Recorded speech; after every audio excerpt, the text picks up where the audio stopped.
السعيد شنقريحه كلشي عارفو، معروف على الصعيد الهكاوي، كلشي عارف شنقريحتها. عنده الناس العزاز واحد القصه زوينه، ماشي غير زوينه، هاد القصه هادي راه معجزه. في واحد البلد الناس العزاز فيه غير المعجزه تبع اخرى، وداخل فيها شنقريحته والبلارج، وهذا الشيء اللي غنعرفوا في هذا الفيديو. تفرجوا بشويه عليكم وياكم شي واحد يضحك، ولكم كل التعليق. أن الله سبحانه وتعالى يكون أمره مفعولا.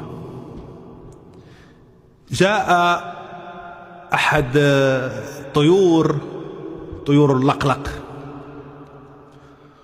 وسبحان الله بسرعة البرق قام بأخذ ذلك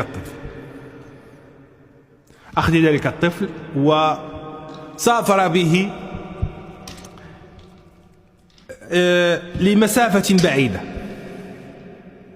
جن الفرنسيون واستعانوا بطائراتهم وبصواريخهم حتى يسقطوا ذلك الطائر لقلق بالطفل الذي أخذه الطائر، لكنهم والحمد لله لم يفلحوا.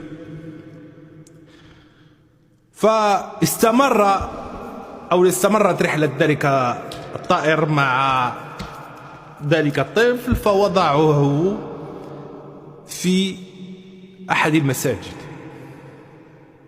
فجاءت عائلة معروف أنها عائلة كبيرة وكريمة وصالحة، فأخذت ذلك الطفل وربت إلى أن أصبح شابا ودخل الجيش وساعد في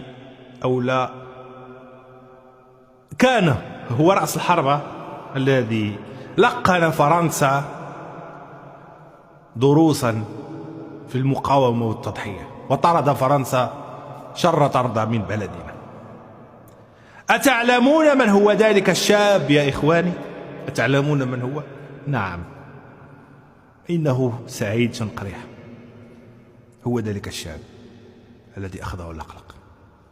والآن جيران السوء من المراركة والحاقدين يسبون سعيد شنقريحة بأنه يتبول في الفراش إلى آخره، ولم يعلموا أن ذلك كان سببه من شدة الريح، وهو كان طائر مع الطائر لقلاق في السماء.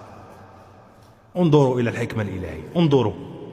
نعم، انظروا سمعتوا الناس العزاز، السعيد شنقريحة هذا قال لك يتبول لانه كان غادي في واحد الرحله مع طائر اللقلاق، وغادي وهز وداه المسجد. هذاك الشيء علاش مسكين بقى كيديرها مسكين في سروالو. هذا الشيء اللي قال هاد خينا، والله ما قلنا شي حاجه. اعز الناس تهلاو في راسكم، الفيديو الجاي ان شاء الله.